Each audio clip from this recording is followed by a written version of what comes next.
Hi, so this is our last example, and let's take a look at it so that I will show you on how to shortcut things out. But I am suggesting it that you must do this if you are already familiar and you know the process why is that happened or why that happened. Okay, so by analyzing, the first thing that we do is to set our linear. I set the given DE in linear form. So we set in linear form dy over dx plus p of x y is equal to q of x.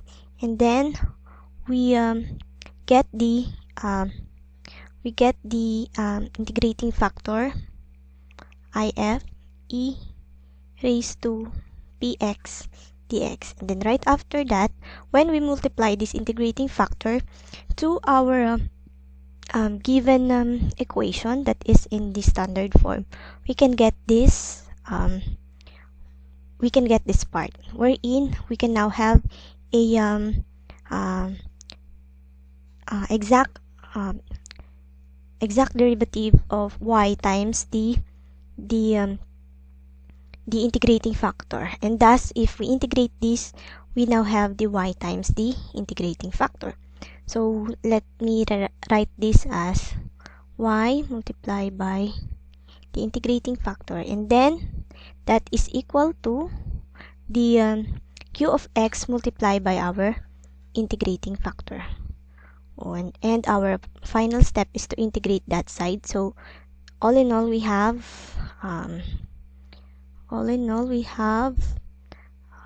q of x times integrating factor dx.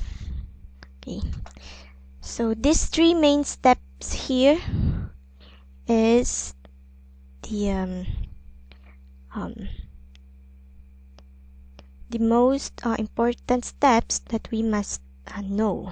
Okay, so if you've already mastered out the steps and processes on what's going on, then you can now directly use this shortcut. Okay, but I am not suggesting this if you are not yet confident enough, or you didn't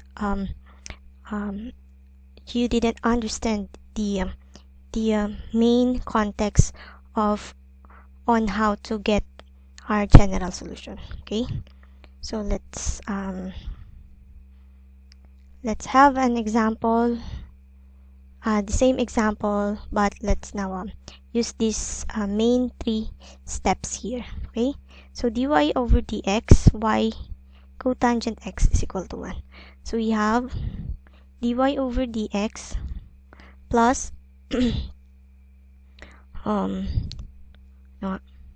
dy over dx y cotangent x is equal to 1. And as you can see here, we are now in the standard form wherein our p of x is this part. Okay, so we can now directly calculate our integrating factor, which is equal to cotangent x dx, and that is equal to e ln of sine x or sine x. Okay, and we say that instead of writing all the next steps, we can now directly equate this exact derivatives, because if we have this exact derivatives and then we integrate the exact derivative, then we can now have this answer. So we have y times our integrating factor is sine of x, y sine x, is equal to the integral of the integrating factor, I mean the qx, which is 1, times the integrating factor, which is sine of x, and then our dx. So we have the integral of sine x dx, and that is equal to negative that is equal to negative cosine plus c. Then bringing down the y sine of x, we have this general equation, y sine x negative cosine x plus c. And let's check if we've come up with the same general solution.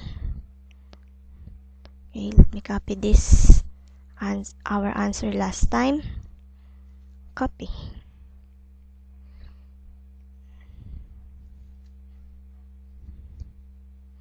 Okay, so this is our answer last time.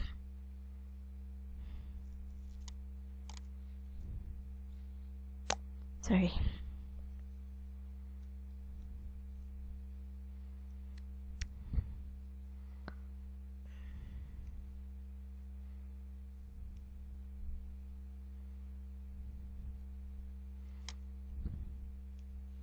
This is our answer last time, and that is totally the same with our answer.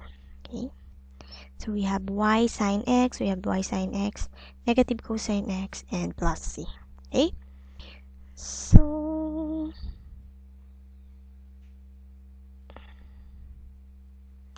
once again, you can now